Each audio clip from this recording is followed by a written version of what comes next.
好，从上往下啊，从上往下用枯涩一点的墨，别的水呢太多。但后面除了这一棵树以外，其他的墨色都很淡，这棵树可以相对的墨色重一点点。每一幅画都喜欢是吧？好，那可以动手哦，感受一下我们画中的美丽。好，我们把这个左边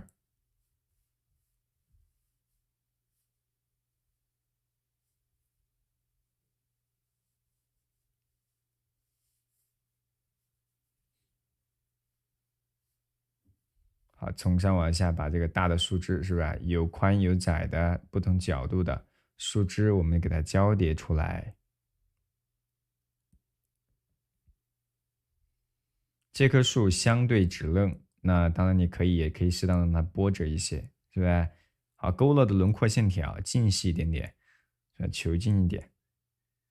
墨色不用特别的跳跃，你看在上面出枝，顶部往往呢要浓重一点点，顶部相对的嘛，相对的浓重。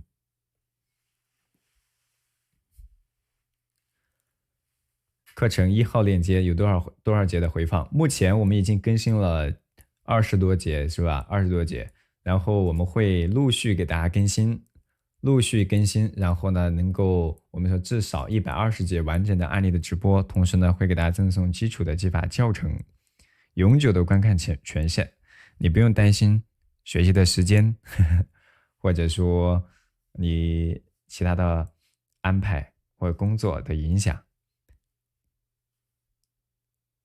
购买之后都属于你的了。明天我们休息嘛，明天我们就可以开始更新基础的教程。所以呢，你现在加入刚好啊，可以跟上我们的这个学习的节奏。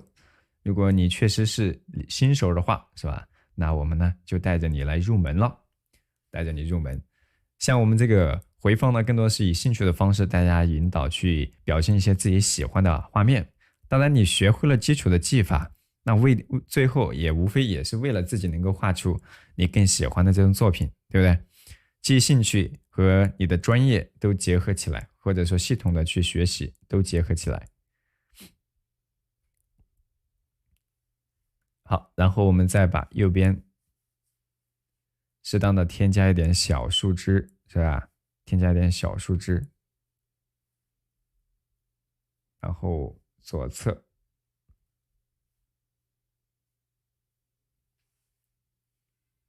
来不及更要烧饭，当心啊，别烧糊了。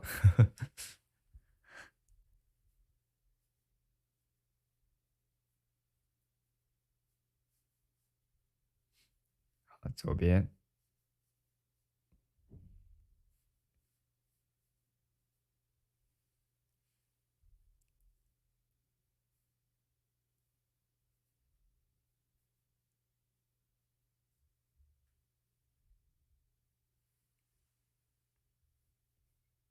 好，树干周边是吧？我们呢可以稍微的点上一些墨点，把这棵树画的稍微的跳跃一些，因为后边的树我们都不会过多的去给它刻画了。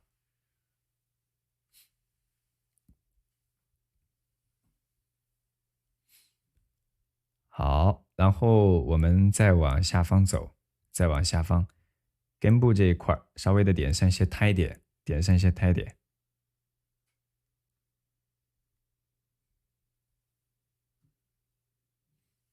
然后再从它的右侧。再从它右侧一高一矮，是吧？一个左一个右，树这棵树整个不管是顶部还是底部，它们都不是一样高的哈，间隔2指左右就可以了。好，从上往下，然后这边稍微的加一个小枝条。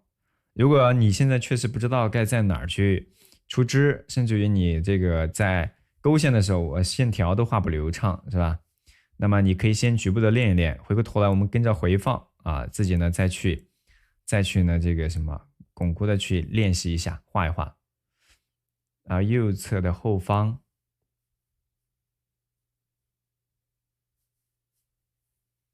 右侧的后方，啊，它墨色没有特别的跳跃哈。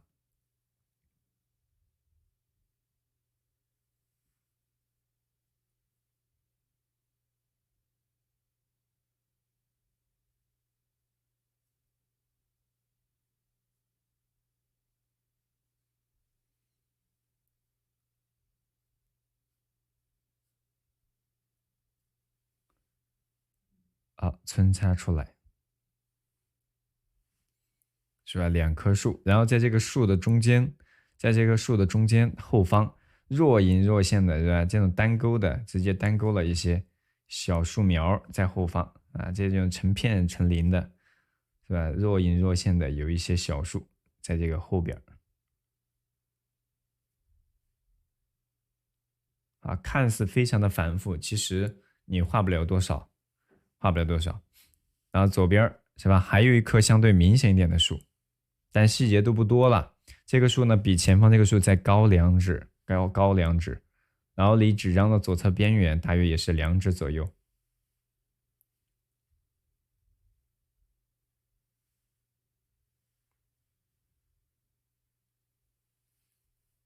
好，再来。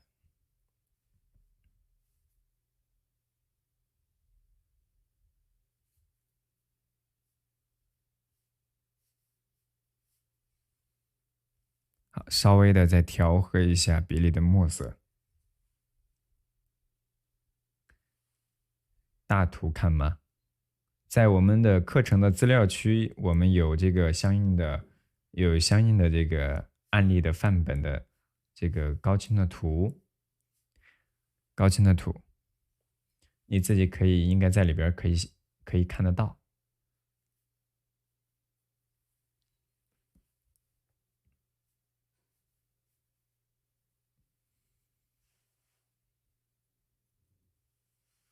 好，左边再来高矮的错落的加上一些小树枝。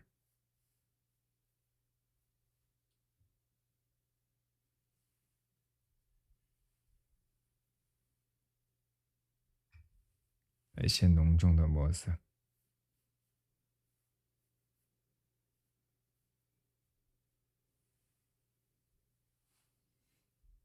树木要画的流畅一点儿，是吧？把这个树远处的造型勾勒完整出来。左侧波折，右侧呢，我们就相对流畅一些嘛。然后我们在它的树的后方，来微微的勾勒一点小的线条，把后方的浅滩大致画到，是吧？这棵树的右侧，是吧？很窄很窄的，这就是后方岩石的造型。你可以大致呢给它多勾勒几层，当然在刻画上前方详细，后方呢简略一点点，对不对？好，存起来也比较方便。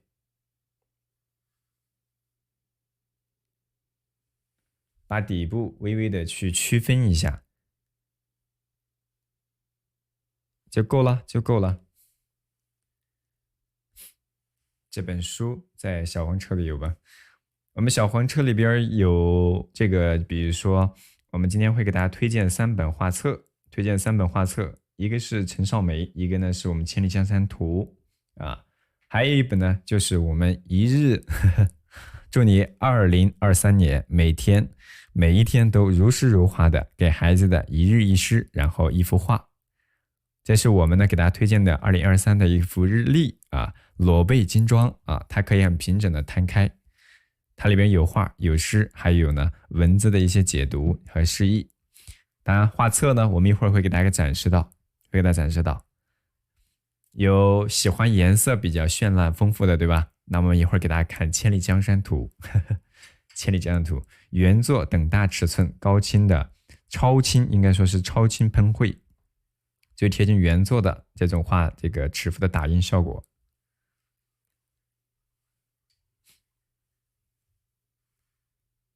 漂亮是吧？好，来我们推圆看看整体的感觉啊，啊，轻旷一点点。那这张画的中景是不是基本上就完成了？然后下方有点小树，有一丢丢小树，啊，然后从左侧，啊，我们给它勾勒出来，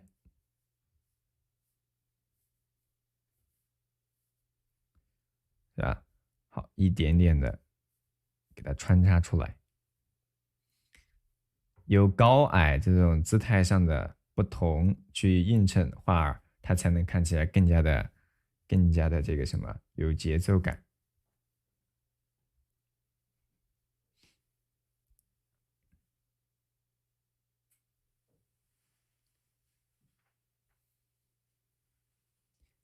来，再从它旁边是吧？再从它旁边，我们稍微的用淡一点的墨色是吧？又来一个高挑一点的小树。当然，这棵树呢不一定要特别的清晰哈，墨色淡一点就可以了。这些树看起来丰富，对吧？看起来好像繁多，但是没有特别多的细节，没有特别多的细节。好，边角你甚至于还可以再来一颗，是吧？一株一株的，然后但是有这种什么它们的疏密的节奏感，你看有的像密集一些，有的呢它又要疏朗一点。那在它中间，是吧？比如说在这个树，比如说这两个树中间，是吧？我们还可以来一颗若隐若现的，隐隐约约的来一点。好，最后这些要隐约到统筹到我们这个画里边的淡墨的或者颜色当中去，看起来好复杂，里边其实就几根线，然后稍微的染一染。看了这么多叶片，有很多小伙伴可能都已经望而生畏，都不动手了，有没有这样的？有没有这样子的？然后在它右侧，在它右侧。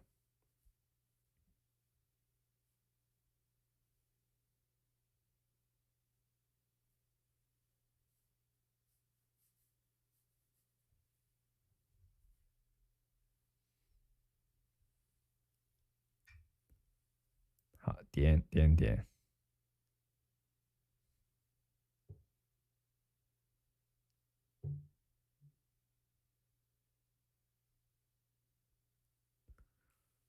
好了，我们把这个树叶、树枝是吧？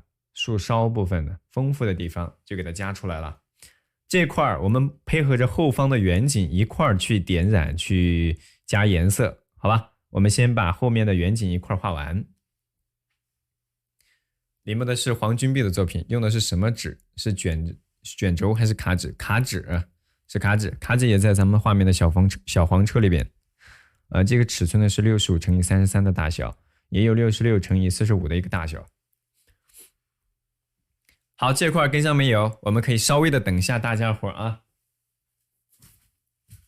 来，这个呢，给大家在这块我们给大家分享一块比较我们说的颜色比较绚烂，更为什么具有中国画的代表性元素的这个《千里江山图》的一个高清的案例的图册，是吧？中国历代绘画大师长卷经典王希孟的《千里江山图》，它是北宋时期的我们说这个古代的青绿山水的巅峰之作。我们可以给大家一起来看一看啊。从左，我们的这个古代的画卷都是什么？从左往右翻，对不对？好，这个画我们说了是原作等比例尺寸的打印，而且呢高清数码喷绘，应该是超清的数码喷绘，是不是？里边的勾线、设色，包括刻画的细节，包括我们的这个上面的落款，你都可以清晰的看到。上面呢是乾隆皇帝在这个画面上面呢，写上了他对这张画的一种感受和赞誉。大概什么情况？我们练一练啊。千里江山望无垠，是吧？元气淋漓韵已神啊。这是北宋时期，我们说宋徽宗他亲传弟子王希孟，我们说千里江山图嘛，天才之少年所绘制的千里江山的一个景象。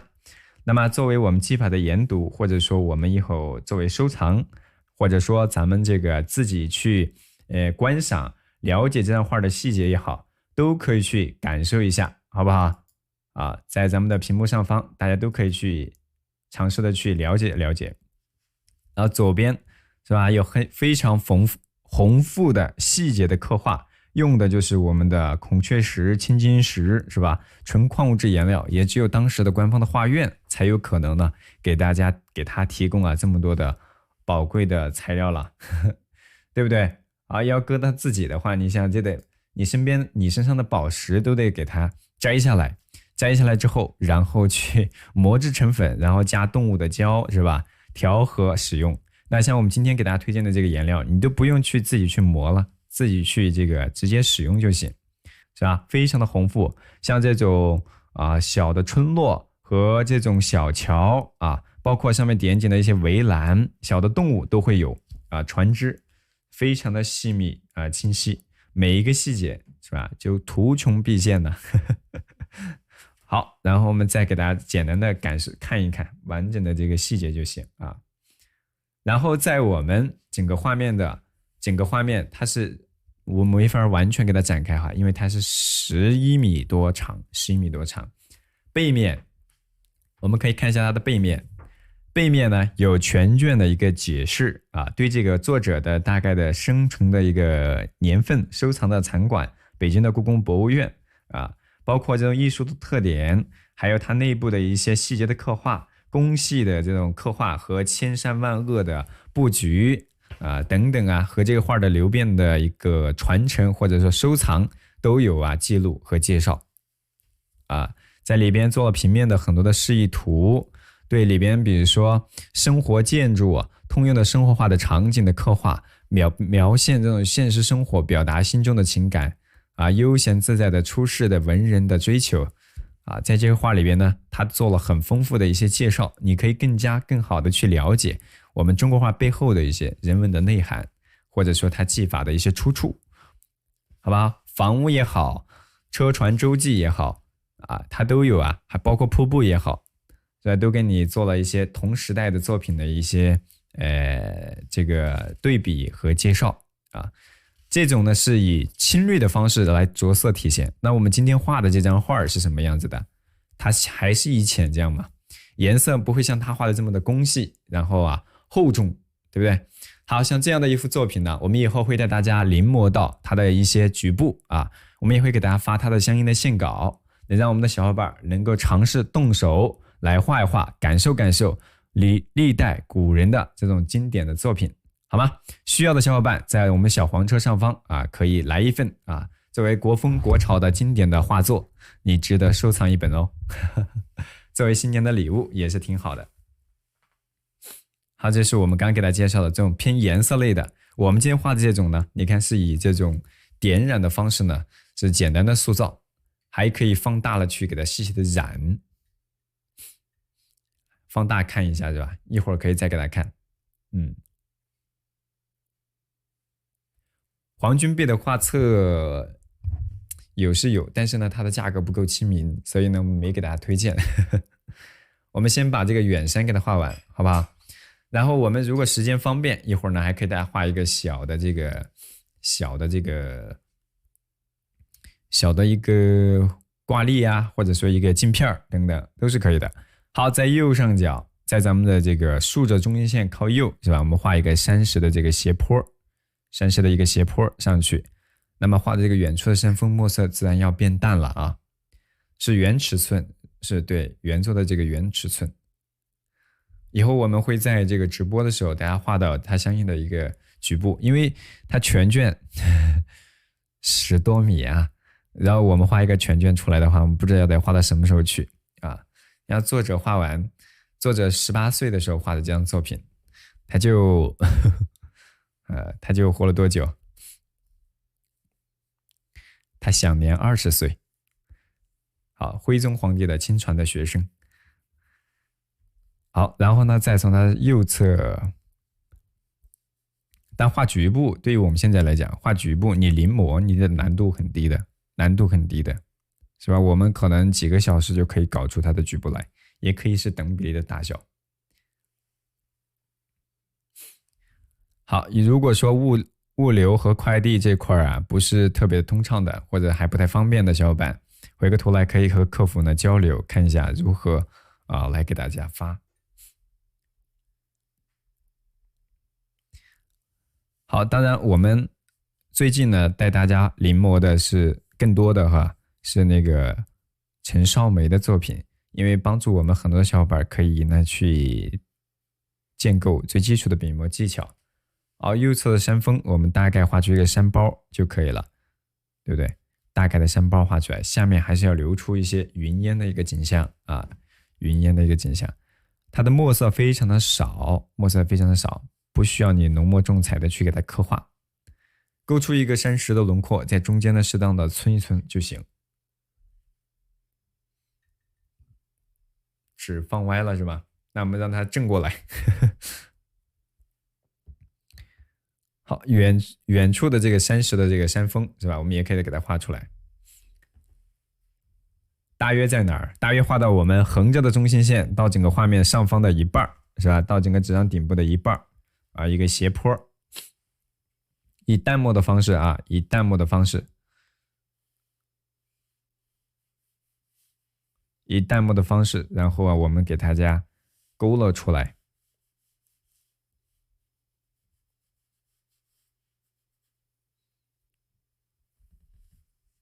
好，有一个斜坡是吧？你可以适当的去交叠几层啊，交叠几层，交叠几层，然后我们给它适当的去皴擦的带一带。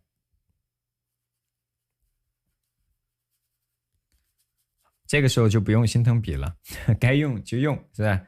然后把云雾的形象是不是我们就带出来一点点？啊，云雾的形象带出一点点之后，我们呢方便一会儿去给它晕染，晕染。好，欢迎新加入咱们直播间的小伙伴，没有点关注可以点一波关注哦，以后直播都会给大家提醒，自动的提醒，是吧？然后也可以点亮黄色的粉丝灯牌，就有权限进入到我们的粉丝群，在我们的群里呢，可以获取高清的案例图和工具清单，提前一天给大家预告，你可以更加的从容自在的来跟我们的直播，好不好？更加的便捷，更加方便。好，来一些小树在这个山顶上方。稍微的加一些是吧？长短不一的，长短不一的，带一带就可以。用的笔是几号链接？这个橱窗里边总共呢没有几支笔啊，就套装里边的，你可以买这个蓝竹是吧？你可以挑选蓝竹。我这个灯呢，它又要挨揍才行。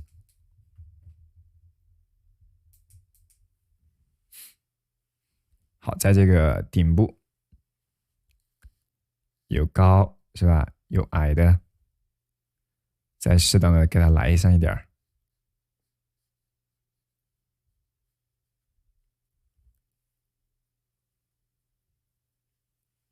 纸是几号链接？这个画面上方总共就只有就是这个这个叫我给大家看一下啊，给大家看一下，展示一下。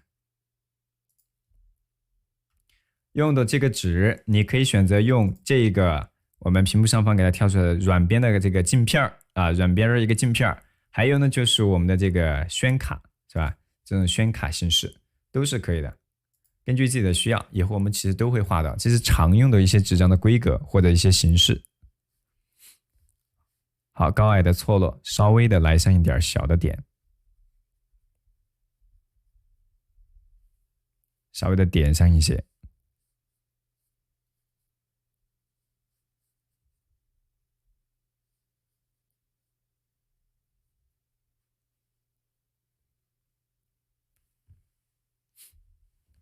好，然后我们再从这一侧呢，给它稍微的点出来。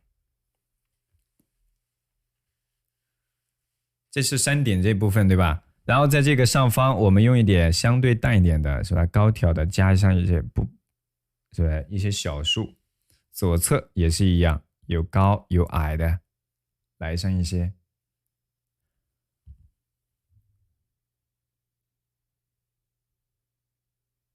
好，可以有一些，比如说交叠方向不同，不是说完全要都是竖着的哈，可以稍微的有一些区分。里边呢，微微的带上一点重墨，都在山头部分。它这些笔点其实并不复杂，并不复杂。你把这个整体的一种高矮错落、长短、浓淡关系，是吧？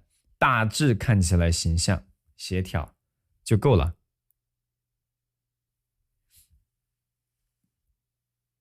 小黄车里边应该是有的，用的笔都在这个小黄车里边，给大家挑选出来啊。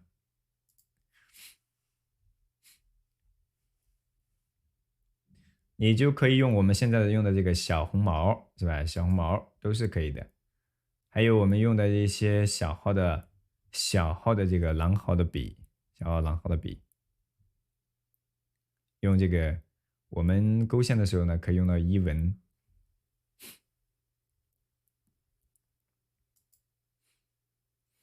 好嘞，咱们再继续啊，咱们再继续。在这个云雾的这个上方是吧，也可以微微的来一点小数，可以来点小数，然后呢，在横向的是吧，稍微的加上一些点。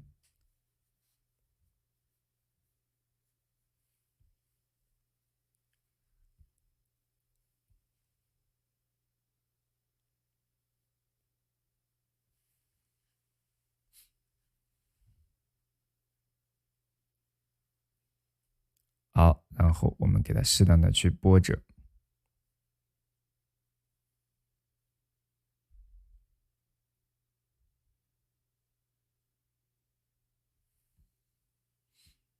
好，在这个上方也是一样。上课的时间，买的王世敏画册，课时里有吗？历代名家的我们都可以画到。王世敏是吧？我们说这个秦四王之首，也可以说最早的一位。那么他的画呢，我们以后肯定也会接触到，我们最近更多的是侧重于现代的一些画家，比如说黄君璧，对不对？还有陈少梅啊，这种偏直观、偏观感的这种画家的作品呢，我们画的可能更多。那陆续的，比如像石涛，之前我们给小伙伴推荐过他的画册，对不对？好，还有秦四王、沈周、元代的一些作品，都会一一的去慢慢的接触。来日方长嘛，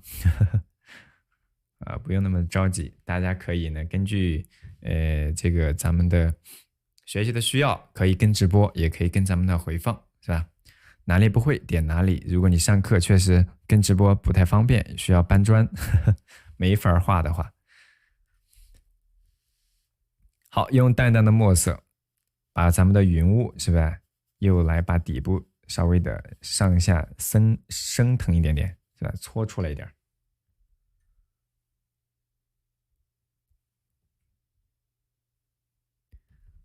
来，以淡墨的方式，是吧？给它揉搓出来。那注意到岩石和云雾它要有一定的衔接，是吧？你看云雾是什么画出来的？这是流出来的，只不过边角我们需要用一些笔触呢去给它暗示一下。每次林墨的图片发到粉丝群吗？我们每次都会发的，每次都有发的，你看一下啊。比如说今天我们这个直播对吧？我会昨天晚上头一天晚上呢都会把这些图都给大家放到群里边，所以大家也可以多关注一下群内的消息啊。有的小伙伴呢可能有的时候没有看。然后第二天是吧，画的时候突然想到啊要跟播了，然后忘了，可以关注一下。用淡墨把岩石的底部稍微擦一下，让它参差错落开，就会带出一点云雾的这种味道。当然这个墨色不宜太重啊，不宜太重。时间都是固定的，咱们固定在上午，固定在上午，目前反正是这样子的，固定在上午9点半开播啊。然后周二或者周五啊，我们会一般就是休息的时间。好，以淡墨把咱们下面的小树枝的根部或者这茂密的树干、树枝是吧，给它点染下去啊，点染下去。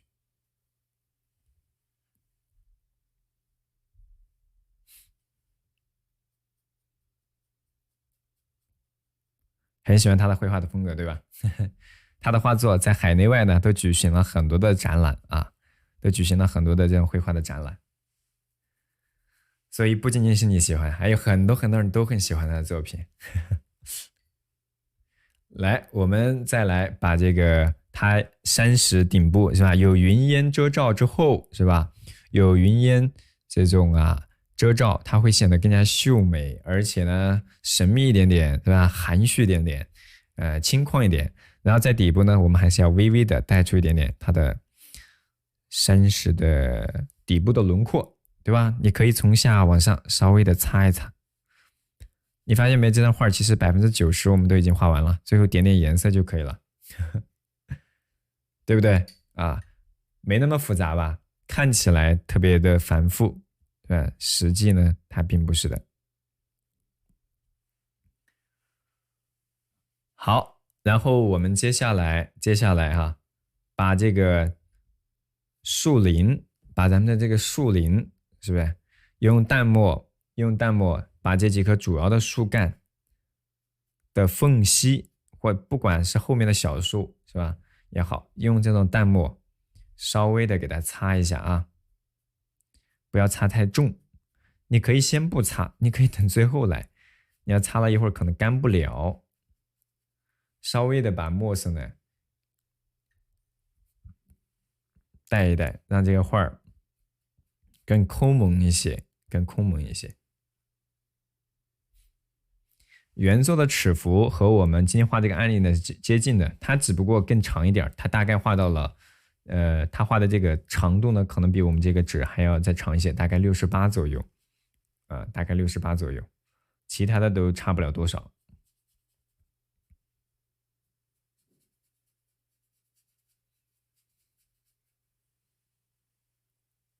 好，然后我们稍微的再来一点点淡墨，是吧？把远山的底部，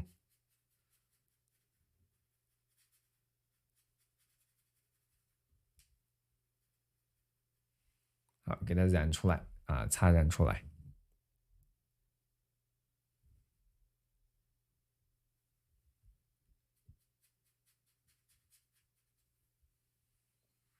好，云烟的效果是不是就出来了？好，最后我们呢开始来把远山的形态是吧，也暗示一下，就可以来染色了。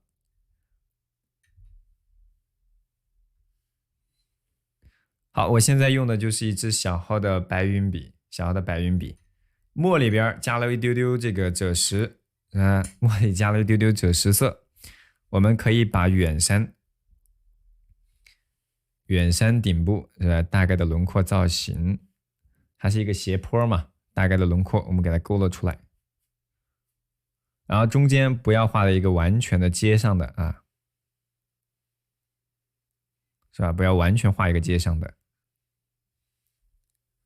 然后用淡墨从上往下，好给它衔接过来，把这个山峰啊有一点霞光遮罩，暖暖的这个远山是吧？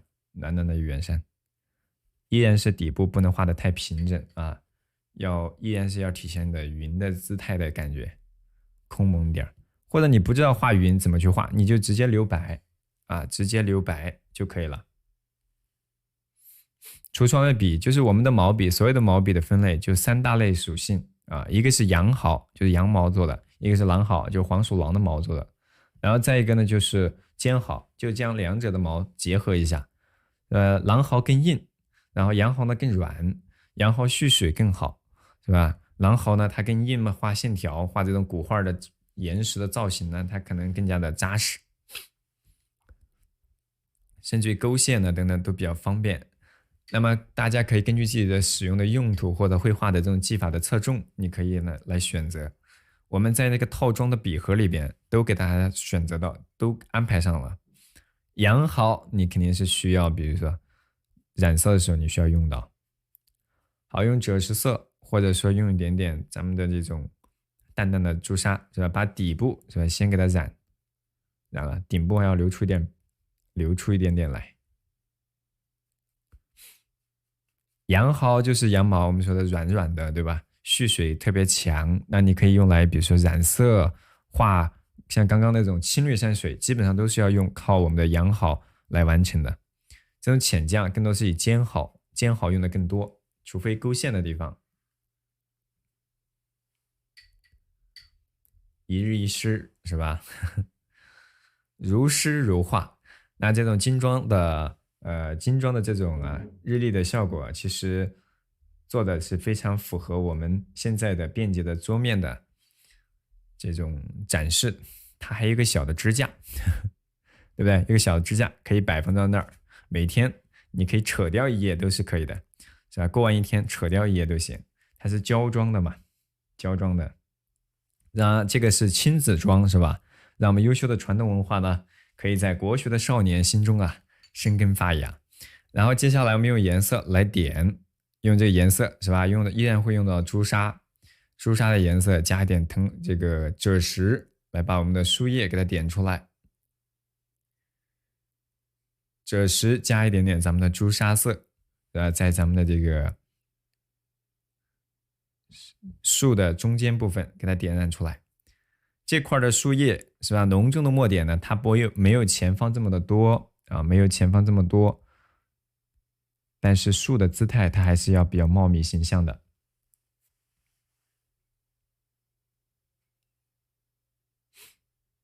365天，365首诗，是的，是的。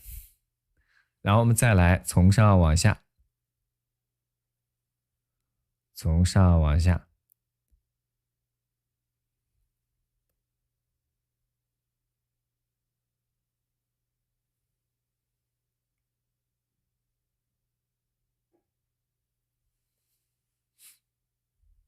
把这棵树是吧点的形象丰富起来。好，就这块最浓，然后就往下就加水是吧？把这个颜色给它调和的更淡，然后笔触呢也要更加的，就是稀疏一些了。啊，如果你刚刚擦的没有干，那你就不要着急。好，你着急也没用，你着急就可能把画给弄毁了。我们画了半天了，你要不要在染色这块呢，让自己的画啊，毁了就不太好。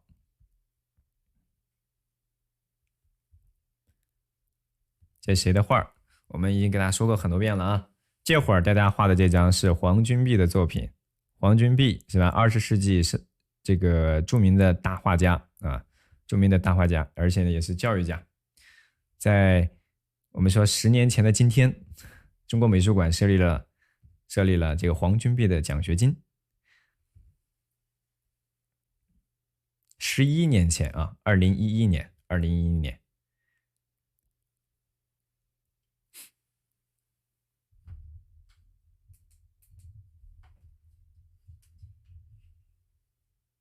好，这个灯呢，太讨厌了。好，一定把它换了。把我们的这个树是吧点出来，然后用淡淡的这种赭石色。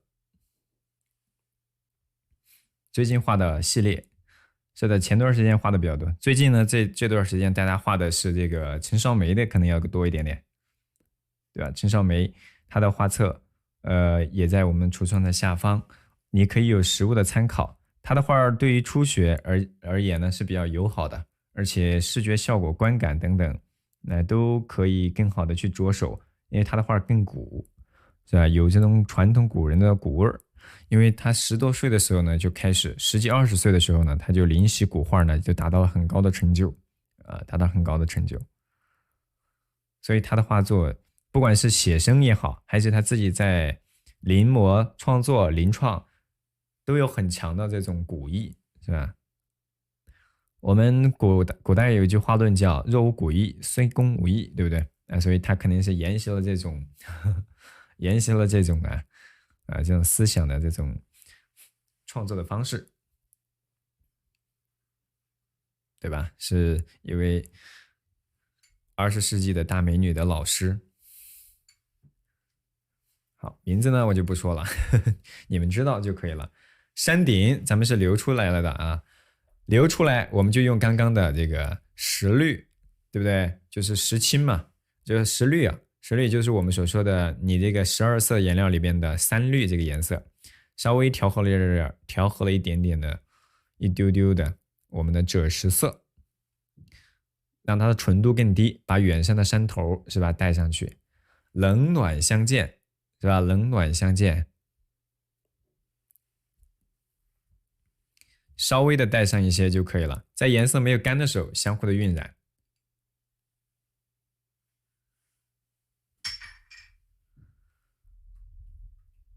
好，知道是谁就行了啊，咱们不要再再提了。知道是谁的老师就行了啊，不要再提了。好，来我们来点点这个赭石色，把我们底部的岩石也给它染出来。底部的岩石是云雾的大体的形象已经有了，但是我们云雾还没有怎么去染。好，赭石把我们底部的岩石啊，是吧，给它染出来。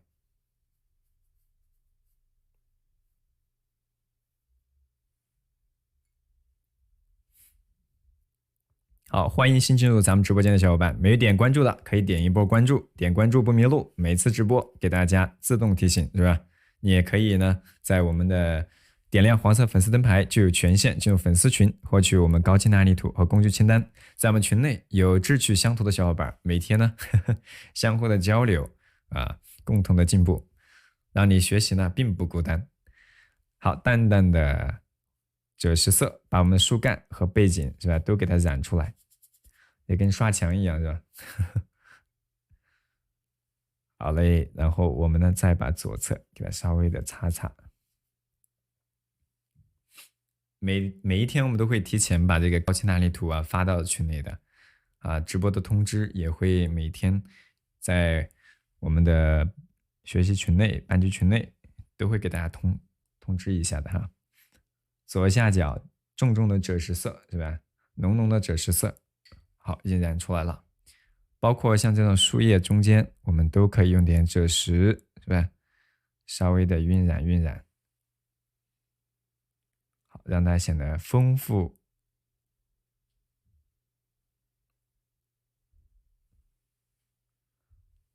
好，前2天不是咱们带大家画的画儿是吧？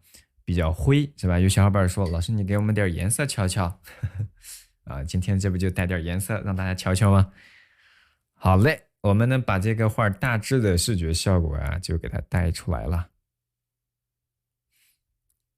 回过头来，大家还可以根据，如果你没有跟上或者还没有画完的小伙伴，回过头可以根据咱们的回放，再适当的去练习一下。回放呢，去练习一下。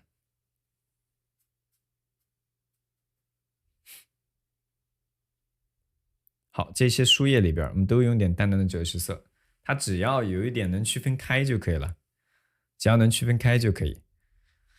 淡淡的赭石统筹了画面吧，用我们的这种实率，甚至于可以把这个地面浅色的地方，还可以隐约的来一点点，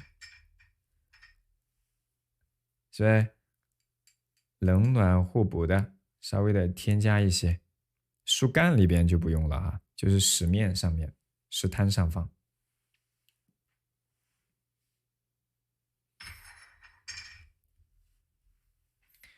好，在我们的上方的这个树，我们要用点赭石色，是吧？给它点出来。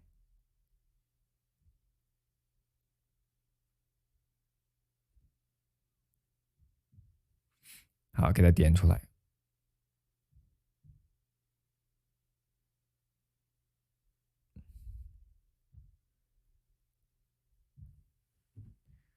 是吧？好，用茂密的笔点把咱们树的一个大体的姿态，哎，点出来就可以了。好，你看1分钟都不到，咱们就可以点出一处树枝、树杈。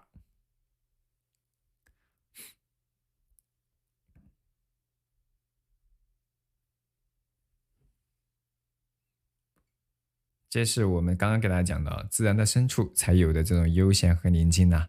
现在可能你周边能看到的都是那种修剪的特别光滑的树了，是吧？要看起来形象自然就行。好，这种树梢部分，我们都会给它点上一些叶片。我们就不管这个灯了，反正也能看得到。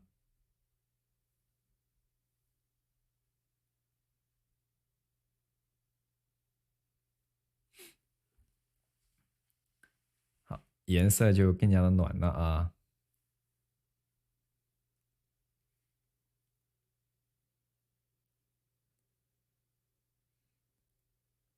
用什么颜色？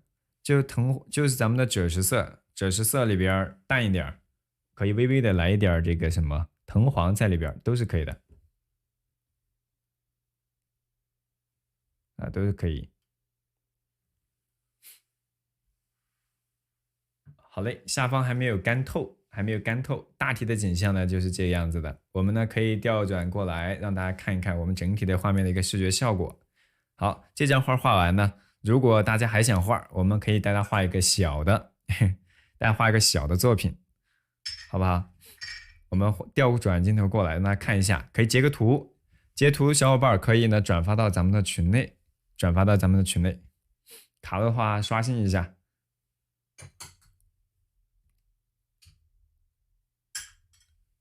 来，可以看看整体的一个视觉效果哈，整体的视觉效果。这是我们今天大家画的这个双叶红于2月花。来，我们推远一点点，推远一点点。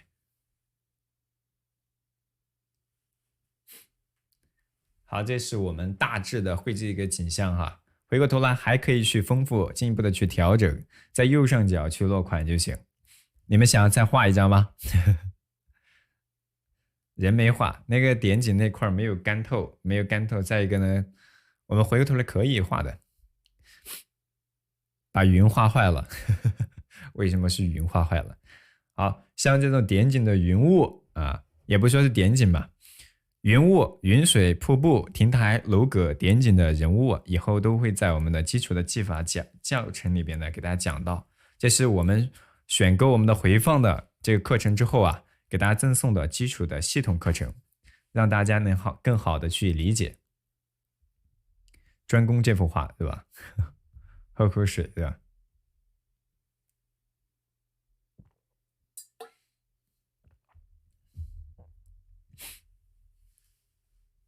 云雾不用再加强了，等它干一点再去加都可以的啊。这画目前还比较薄，干一点之后我们还可以再适当的去加重一些啊。好，祝我们各位小伙伴呢每天呢如诗如画，好不好？我们接下来想带大家画一张这个，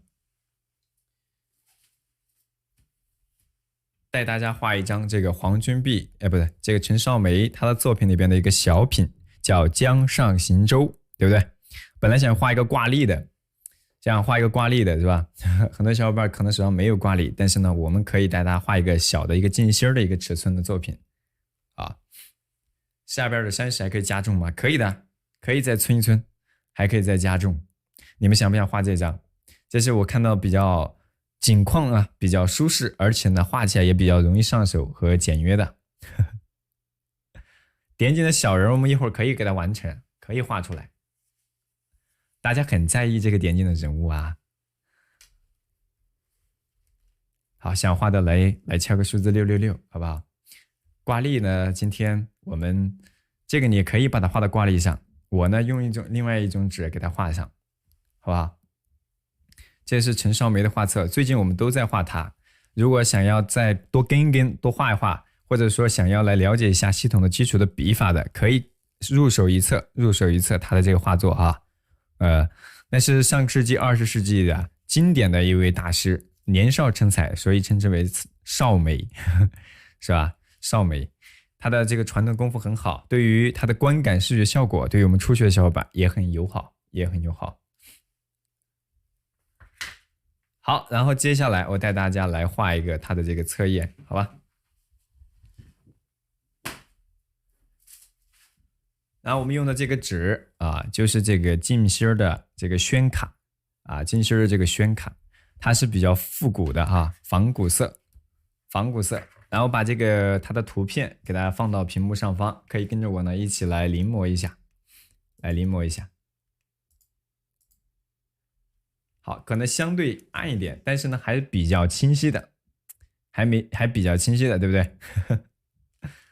啊，可以看看。这个就是我们大家画的这个案例图的这个纸张，屏幕上方就是绢布手工特进卡纸，当然还有除了这个卡纸以外，还包括了这种仿古制的古法的这个软边的卡啊，你也可以选择用这个，这2种都可以用来画我们今天这张案例。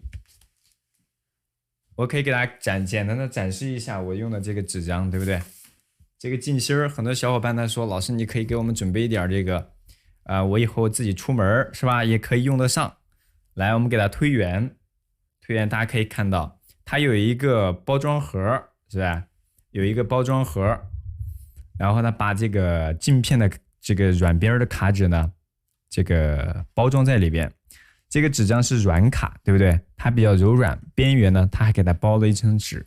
然后你不管是写生画这个古代的画家的小品，还是临摹他们的速写也好，都可以选用这种镜片或者刚刚的绢布的宣卡绢布的宣卡，好吧？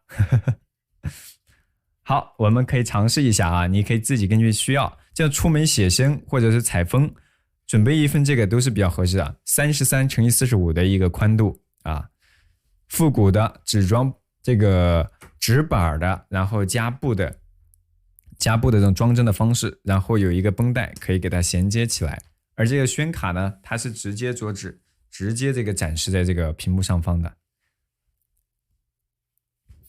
好，我们就放到这儿。接下来我们带大家动手来画一画啊，我们就用这个纸啊，带大家一起来感受啊。这个呢相对熟一些啊，其实它也不熟，它只是更滑，有绢的这种感受。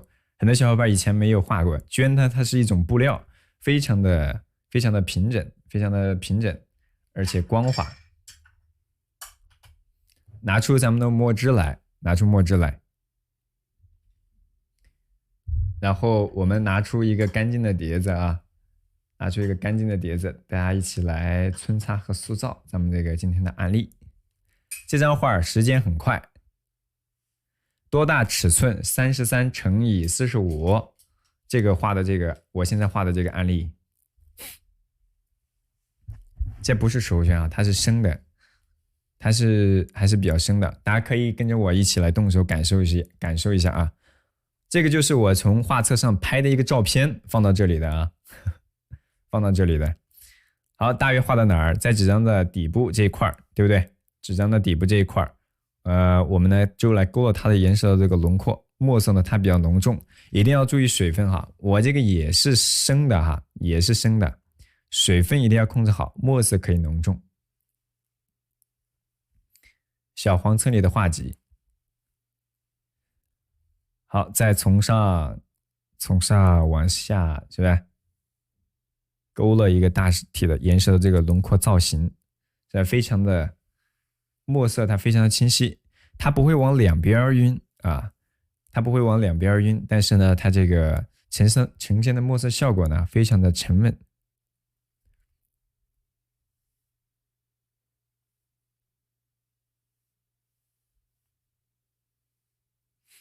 好，然后再往前方是吧？我们去勾勒它的这个岩石的造型的轮廓。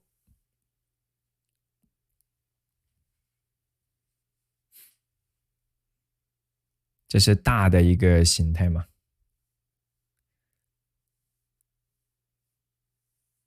当然，这本画册呢，也是作为我们说双12好物推荐之一，因为在后边的临摹，我们会长期的、反复的画到这个画里面的这个内容。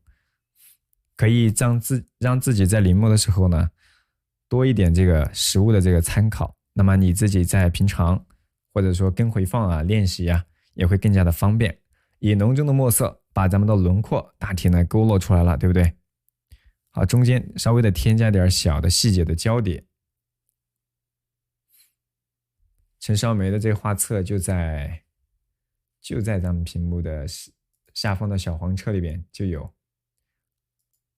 好，给大家跳转出来，你可以看得到啊，可以看得到。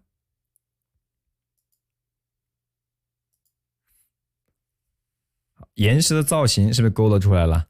你可以感受一下这种绢布的这种绘画效果。回过头来以后，我们画这个千里江山图，如果条件方便的，我们也可以在绢上来画。是直播间的啊，是咱们直播间。好，在这个石头的边角，你看我们用这种头重脚轻、平头尖尾的笔触，好，给它皴擦出来。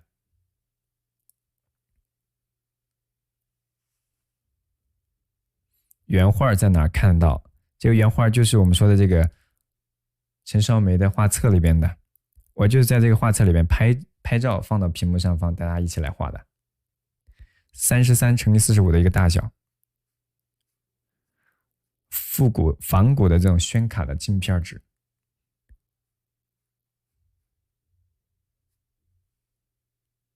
好，在这一侧是吧？稍微的皴擦一下。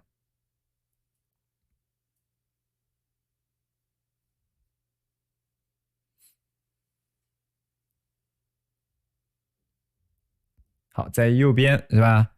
交叠的位置上，我们可以适当的去过渡一下，在这个暗部偏暗的地方，有的时候我们就要让它平整一些啊，墨色不能让它太跳跃，边角可以有一些笔触的穿插和墨色的过渡啊。在这个纸张上面呢，画出枯笔是不太容易的，所以需要你去控笔水分、速度这块啊，要稍微的留意一下啊，稍微的留意一下。看这左下角。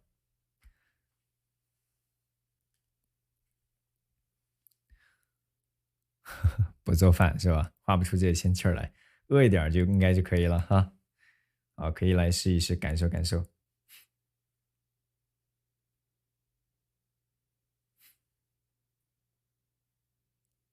这个就是我们说的绢布纹手工特定的卡纸啊，特定卡纸，在我们这个屏幕的下方啊，给大家展示出来的。这块岩石跟着怎么样啦？好，我们要继续往下面走了啊，继续往下面走了。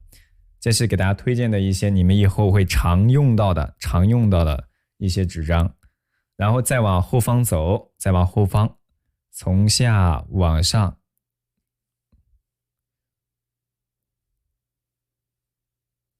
是吧？交叠一些小的造型，但是水分要控制住了。你看画这个，在这个绢布卡纸上面画的时候，特别省墨，你都不需要画多少笔，是吧？那画一笔，它这个墨色都呈现的非常的完整，非常的完整。前后交地方适当的给它穿插好，穿插出来。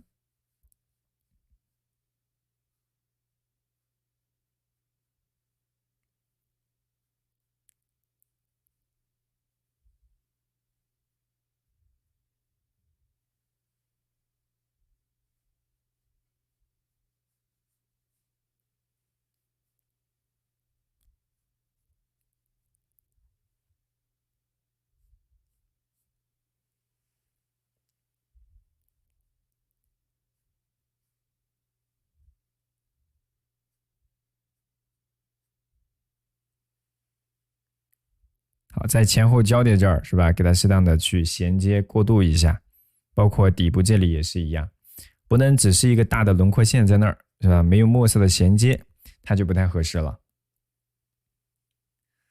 找不到陈少梅的这个画册是吗？就在屏幕上方。好，现在能看到了吧？现在应该能看到了，对不对？好，能看到的话就跟着我一起来画就行。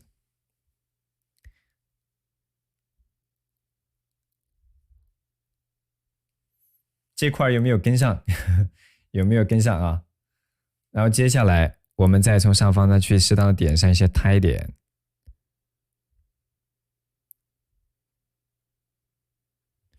点上一些胎点，不经意的啊，墨点不要太跳跃，也不要特别的浓重啊。它的浓重的墨点呢并不多啊，并不多。画这张画，其实它的这个观感很强，很漂亮。同时呢，它又可以是吧，很好的训练到大家的基础的一些笔法，用笔的中锋和侧锋，勾线以中锋为主，以侧锋的平头尖尾的笔触是吧，去给它穿插出来，然后再往下边再往下边去适当的去点一点，活络一点，去点缀这种刚硬浑整的这种岩石，让画面看起来更加的什么松动灵活。好嘞。交叠的这些石头的边角，我们都要适当的去穿插一下啊，穿插一下。是的，我们画的另外一张了。然后边角我们要开始画树，来，我们开始先把这个树给它画出来。比如说这中间这儿有一棵比较墨色浓重的，这个树不会超过一个颜料管的高度啊，不会超过。然后再从上方。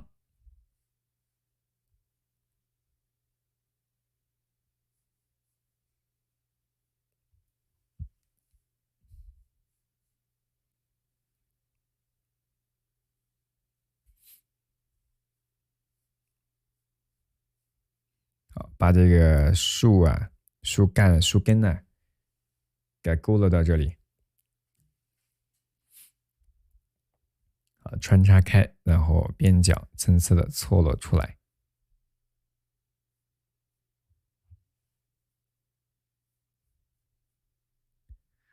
好，这个纸张是吧？蓄水啊、控水、控笔，好像还是挺方便的吧？好像比这个生宣纸控制起来还要更加的熟络。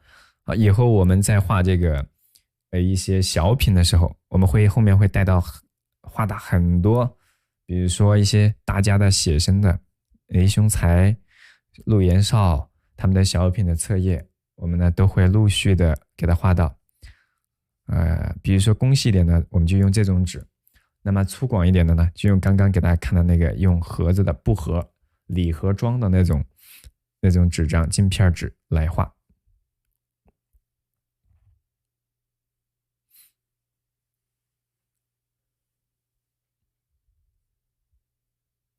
好，这是我们加的这一处啊，加的这一处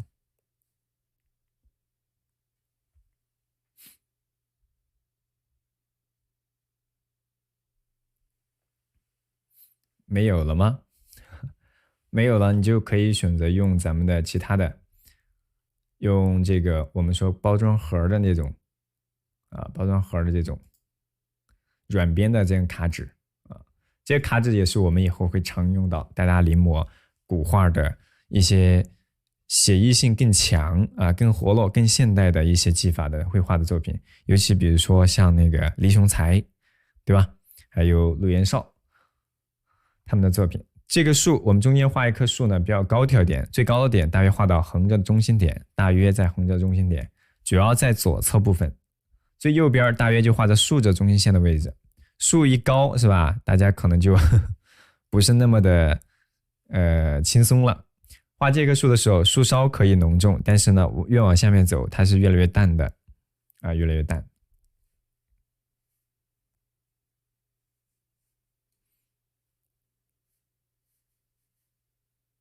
好，稍微的给它添加一些小的细枝就行。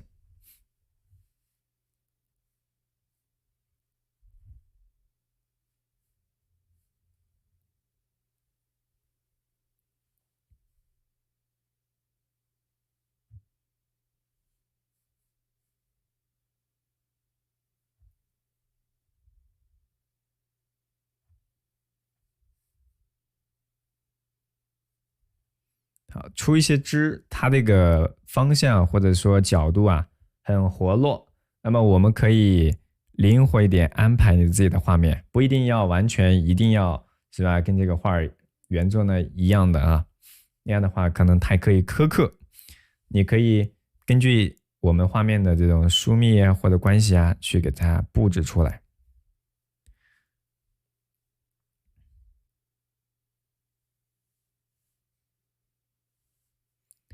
好，越往底部走啊，它要虚一些。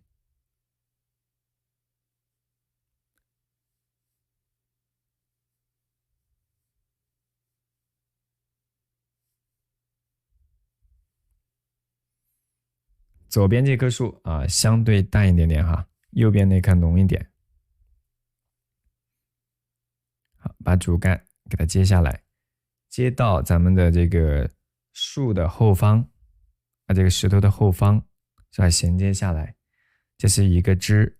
当然还有一个枝呢，它是从这个岩石的这一侧是吧出来的，但它的这个出枝就非常的丰富了。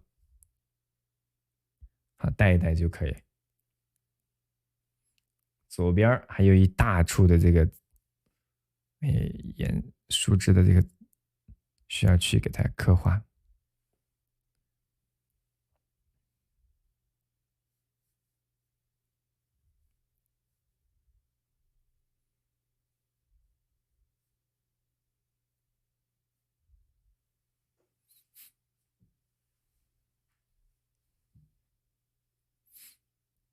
左边再适当的加一点浓重的墨色，是吧？给它出一点小的枝，出一点小枝，轻旷的烟波景象。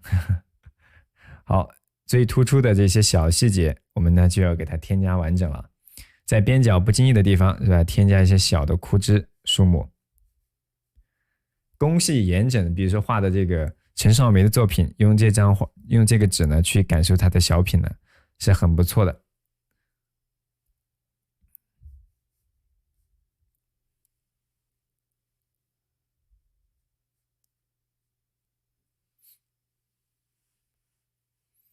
刚才那张画完了吧？好，没有截到图，回头呢可以在我们的群内啊，我们的小伙伴点亮黄色粉丝灯牌呢，就有权限进入我们的粉丝群哈。在我们的群内可以获取高清的案例图和工具清单，包括小伙伴们截图也会分享到群内啊。好，如果一会儿你确实不着急的话，我们在这张画画完之后呢，可以带大家来再截一下，好不好？好，在这个树枝的边缘，我们用这种类似于芥子点，对吧？去把这个笔点啊、树叶啊给它茂密出来，不能让它看起来细碎了。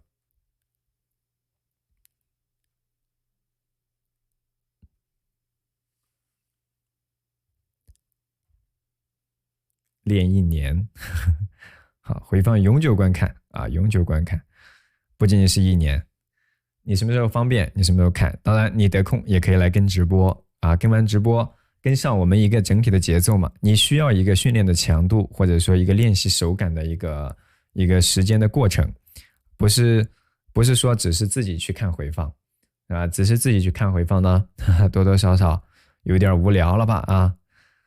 我们呢有更多的志趣相投的小伙伴在直播间，在我们的群内和大家呢相互的交流。好，把树梢部分来给它点一点，不能散乱了啊，不能散乱了。好，左侧比如说这儿加一个小的树枝，又画了一张啊，是的，这张很快，对不对？没有画多少，它就快完成了。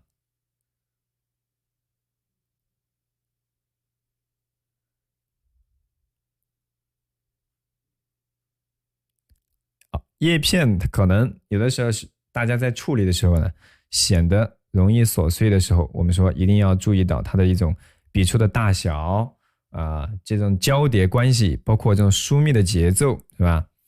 这些关系只要把握住了，它的画都不容易出现大的问题，好不好？好，勾刻之后不知道该怎么看，一会儿我给大家操作，是吧？用咱们的这个学浪 APP 是吧？用你勾刻的抖音号登录之后，就可以观看了。在这个上方学习栏，它有自动给你分配了学习群。我们现在可以给大家点你所画的这个作业，对不对？趁咱们现在人少，好，给大家点挨个挨个的点。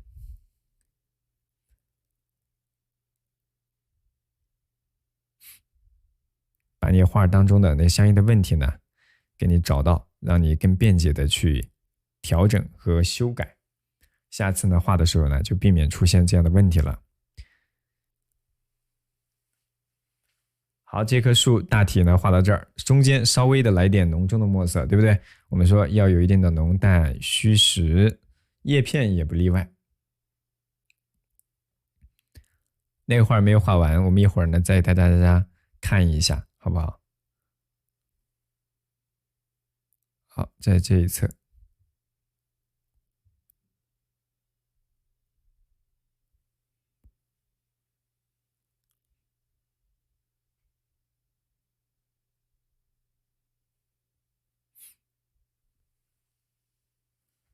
好，当然这一处我们需要再给它画的细一些，再画的细一些，点在咱们这个点的密集一些，点在咱们这个叶片周边，叶片周边。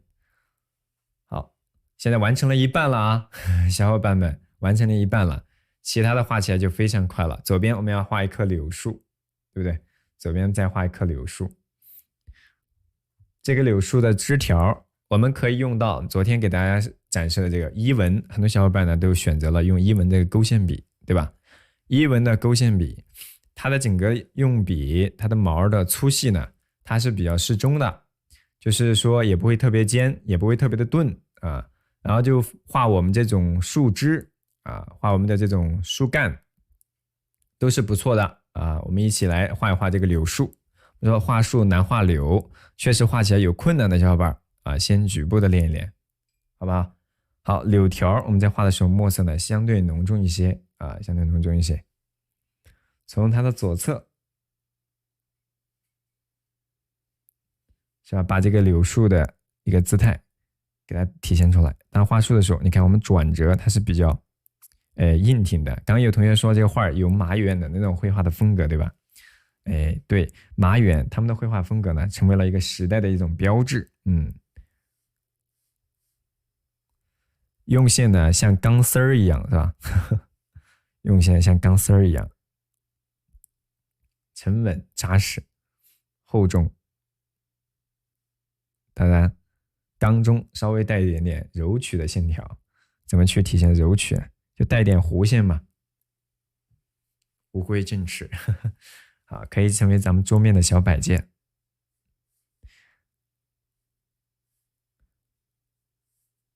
好，我们适当的给它交叠一些这个什么小的线条。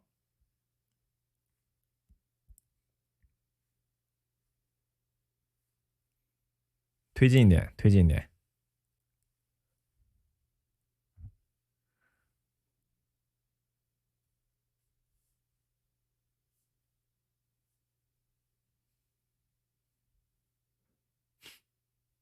好，它是这个柳条向左侧耷拉的上方，是吧？我们也要给它添加一些小的柳枝啊。有很多小伙伴儿小的时候调皮是吧，就被柳条这样抽用柳条给抽过啊。当然，柳树我们说有很多的文人的意象，是吧？和柳字呢谐音，所以呢，它有一种缅怀的这种不舍之情啊。当然，也有一种爱情的象征，是吧？月上柳梢头，人约黄昏后。当然还有什么？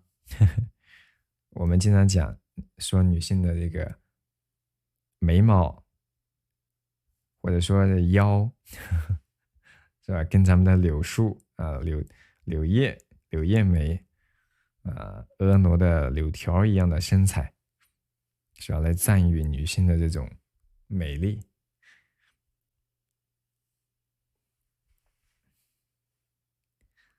折柳是吧？有留别之意。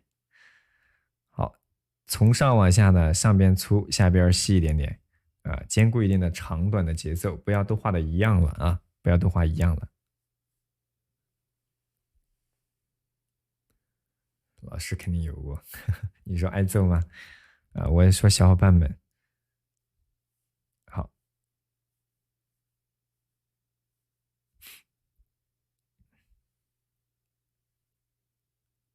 好，左边可以稍微的来一些，耷拉下来。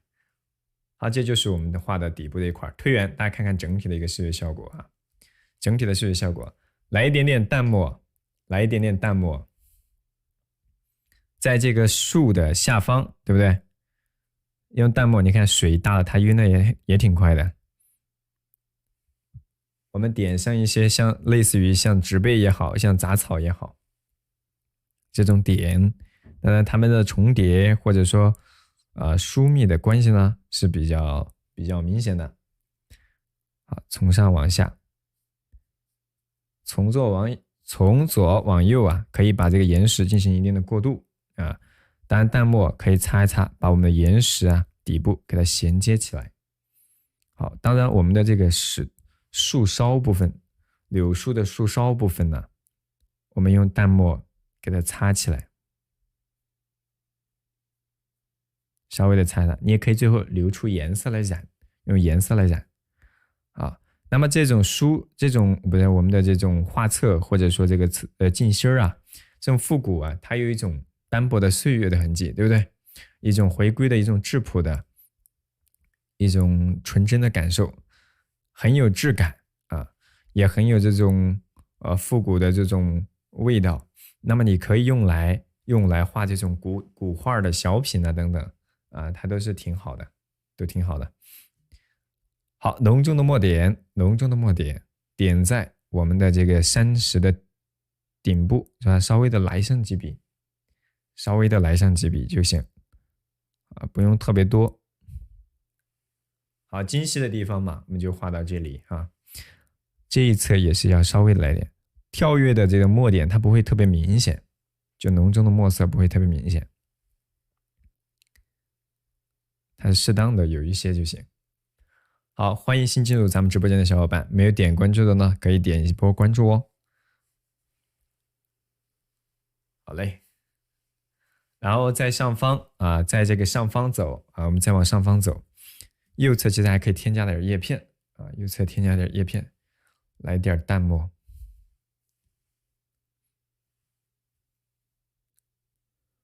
在右侧我们添加点叶片。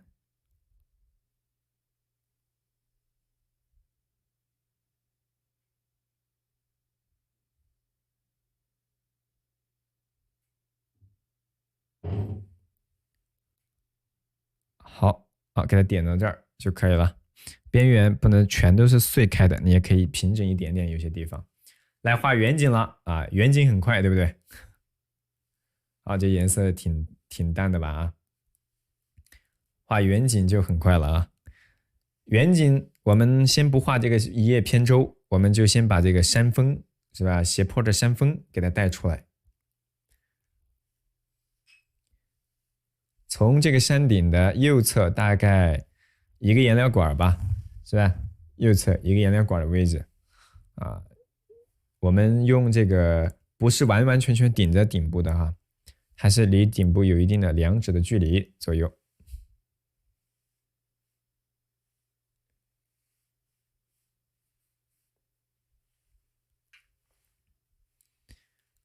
这是一种绢布的卡纸，绢布的卡纸。好，然后把边角的这种造型勾勒出来。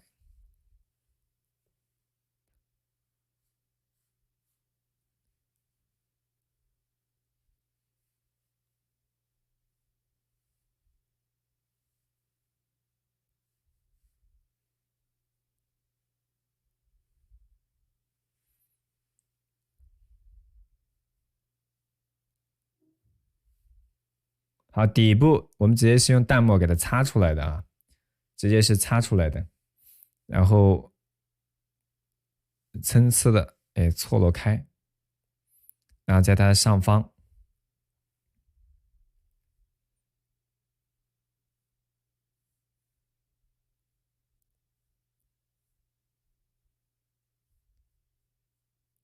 小的石块带带，然后呢，我们在它前后交叠的位置，是吧？适当的去皴擦一下。刚开始可能大家在画的时候呢，不太习惯这种绢布，对吧？以前画的纸呢，它感觉摩擦力更强，是吧？自己把控性更强。但是呢，你只要画个一张之后啊，你就可能会爱上这种丝滑的感觉，丝滑的感觉啊。然后再来，我们再来一点点小的笔触啊，淡墨，淡墨。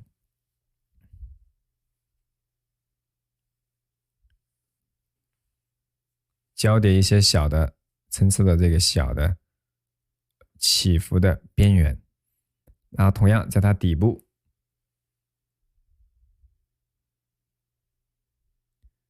在它底部，我们来给它添加一些细碎的小石块，这些呢没有特别多的细节，只不过造型呢很细小。那么我们可以根据岩石的结构，是吧？从上往下，稍微的再来交叠一些，是吧？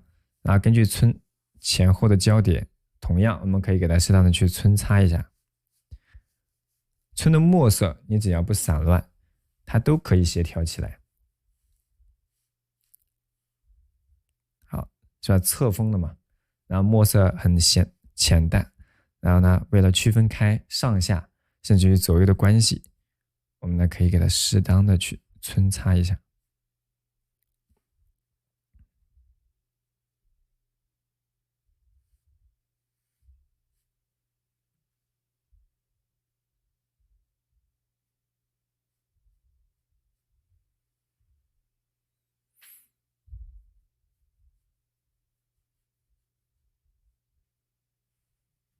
好，后方这一层呢，可以稍微的平整一些，对不对？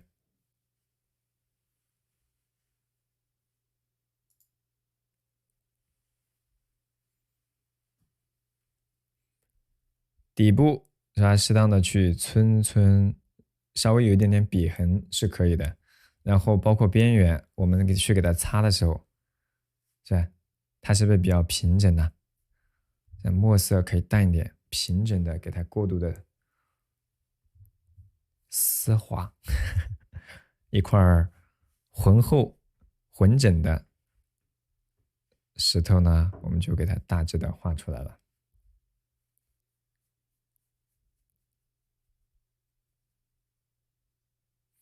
然后底部的小的石块，它其实墨色是比较浓重的，那么我们也不能让它皮肤太白了，对吧？种下去。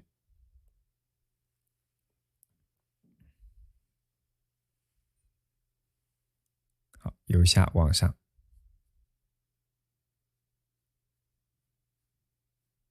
好，由下往上，是吧？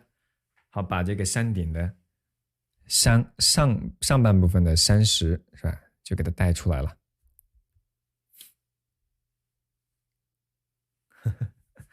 好，如果在忙的小伙伴呢，可以根据自己的实际情况变异形式啊。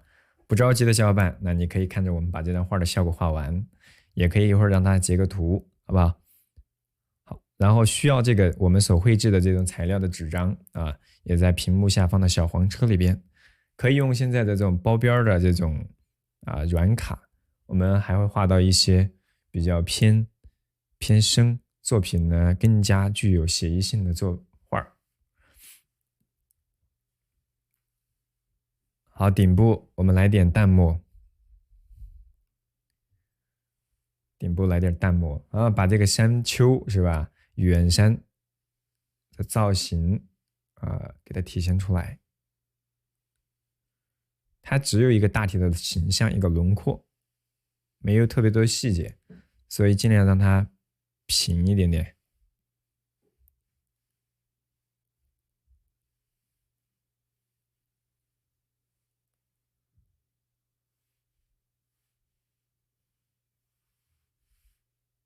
好，从边缘往内去给它皴擦过渡，它只需要有淡墨一个轮廓形儿，体现一下远山的这种浩渺和悠远，和前方的这种刻画的精细的实的地方啊，形成一个对比关系，对吧？虚实的节奏感它就有了。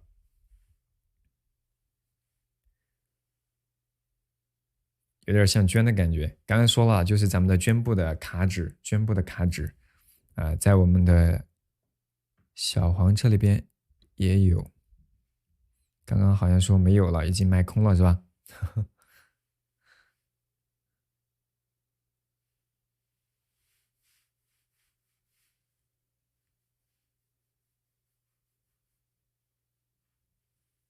？OK，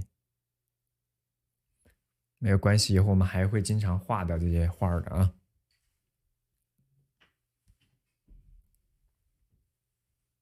没有用纸是这个纸，它本来就是一种复古的纸张，因为有的时候好多小伙伴会问老师，我需不需要把这个纸做旧啊？这个纸呢本来就是一种这种做旧的一个效果，所以你就不用自己再去耗费精力去弄了。好，中间不是有个点景的小船吗？哎，我们以前跟他讲到渔夫的这种形象，我们呢又画到了，来。这个只是一个打鱼的老手的形象啊。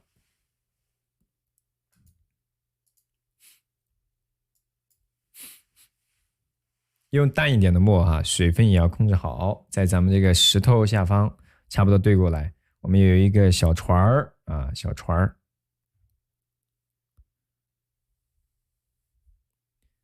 好，我是不是要给大家推进一点镜头？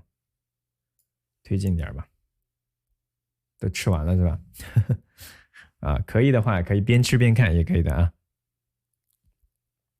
上面呢有一个正在扑着这个船上面，在张望远处的一个形象，大约在这个船上方1指左右。咱们来画一个小的左括号，一个左括号，对吧？把面部给它代表出来，因为点景人物不需要你去刻画什么五官细节很简略，对不对？大家伙儿呢都特别喜欢。刚刚那儿少画了2个点景人物，大家还一直在问呢。这点景人物也是作为我们说基础教程赠送的，在我们的这个直播回放的赠送课程当中啊，给大家讲解，带大家多多的临摹。好，在面部下方把这个袖子画出来。好，胳膊有多宽？好，背部，背部，好，腰给它收过来。好，蹲坐在或者说在这个船面上面，然后在它后方是吧，还可能耷拉着一只手。好，就画到这里就可以了，你不需要去给它刻画特别多的细节。然后小船下方可以有一定的这个厚度，是吧？有一定的厚度。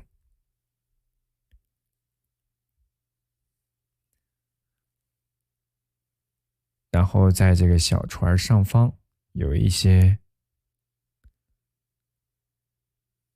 这个叫什么？船篷是吧？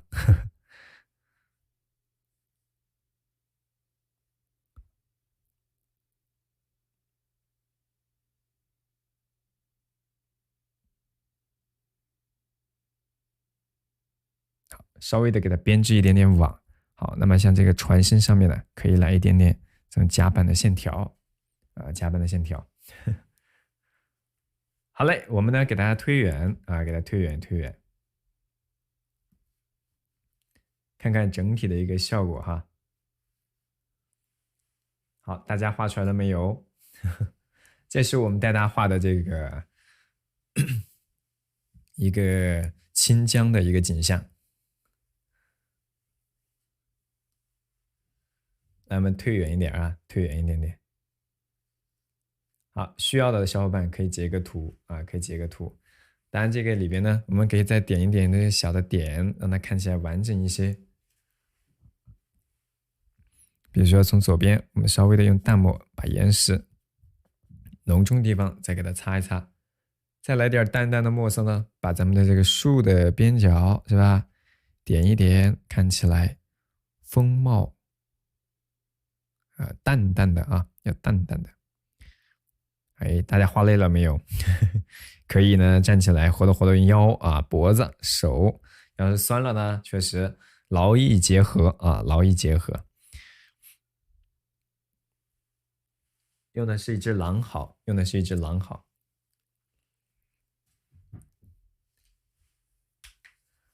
了不得，这个呢就是陈少梅她的绘画的风格，我们呢就是来感受和学习一下人家的画作。好，用的这个纸张就是我们说的这个绢布的宣卡啊。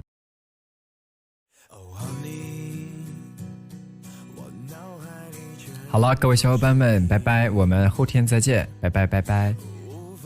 祝大家工作愉快，午安，记得吃个咱们美美的午餐，睡个美美的午觉，做一个美美的白日梦。再见，再见。